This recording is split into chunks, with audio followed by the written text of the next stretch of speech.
camarades, la réalité de notre grand territoire ne vous aura pas fait renoncer à être présent aujourd'hui. Je vous remercie toutes et tous pour votre participation et votre présence.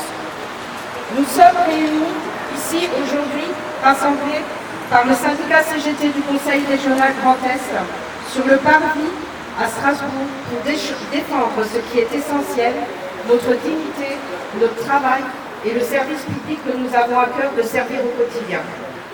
En cette journée spéciale, alors que la séance plénière bat son plein, nous portons avec fierté et détermination nos revendications.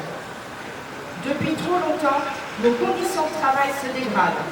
Nous voyons chaque jour notre pouvoir d'achat diminuer pendant que des lois successives ébranlent les fondements même du service public. Nous disons aujourd'hui stop.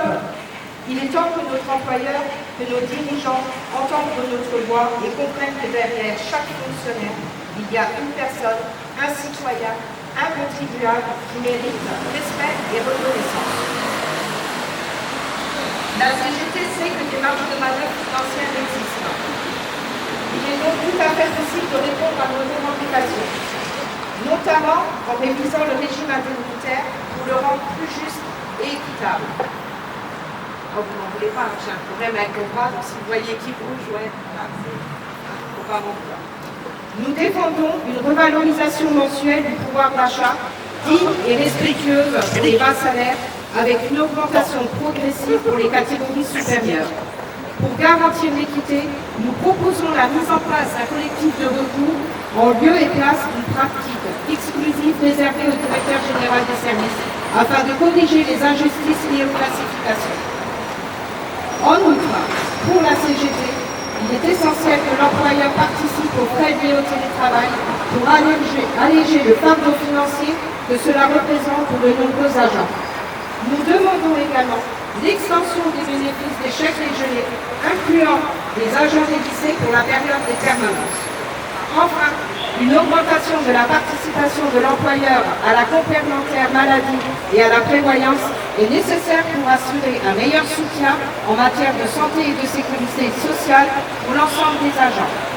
Camarades, ces mesures sont non seulement justes, mais elles sont également réalisables grâce aux ressources disponibles. Il est temps de les mettre en œuvre pour améliorer les conditions de travail et de vie des agents du Conseil régional Grand Est. Nous ne devons pas accepter la précarité comme une normalité. Nous exigeons des actions concrètes pour améliorer notre quotidien. Il est inacceptable que des collègues soient ballottés de contrats précaires en période de chômage, année après année. Ce n'est pas cela la mission d'une collectivité publique. La CGT demande un plan de déprécarisation massive en titularisant des contractuels présents qui servent pour le plus grand nombre depuis des années. C'est une mesure de justice et d'humanité. Elle permettrait non seulement de sécuriser des vies, mais aussi de redonner à la collectivité sa véritable mission, celle du service, celle de servir le public avec des valeurs de solidarité et de service. Le Conseil régional Grand Est doit cesser sa politique de suppression de postes et faire marche arrière tout en réembauchant. La CGT exige que l'humain soit mis au centre des priorités. Assez des logiques gestionnaires qui engendrent la brutalité et le mal-être au travail. Assez des suppressions de postes qui créent des tensions dans des équipes déjà épuisées.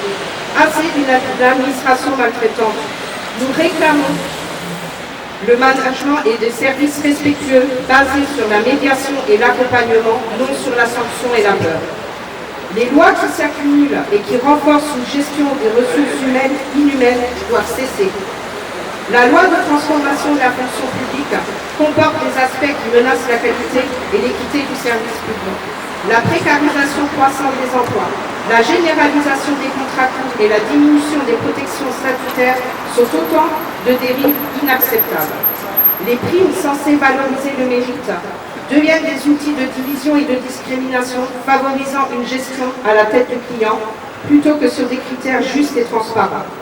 Cette loi met en danger l'égalité de traitement des agents et dénature les fondements même du service public en privilégiant des logiques de performance au détriment de la solidarité et de l'équité. Il est crucial de revenir à une gestion respectueuse et humaine qui garantissent des conditions de travail dignes pour tous. Dans ce contexte politique difficile, avec la dissolution récente de l'Assemblée nationale, notre engagement prend une signification encore plus grande. En ce moment critique, notre participation électorale est un outil puissant pour protéger nos droits.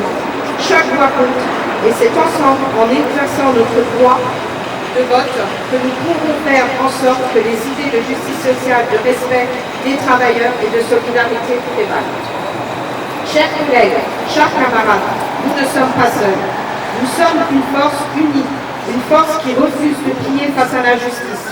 Aujourd'hui, nous montrons que nous sommes solidaires, déterminés et résolus à défendre ce qui nous est cher. Demain, lors de retour dans les services et les établissements scolaires, portez la parole de la CGT. Car si rien n'est fait de la part de tous, demain ne s'annonce pas beaucoup.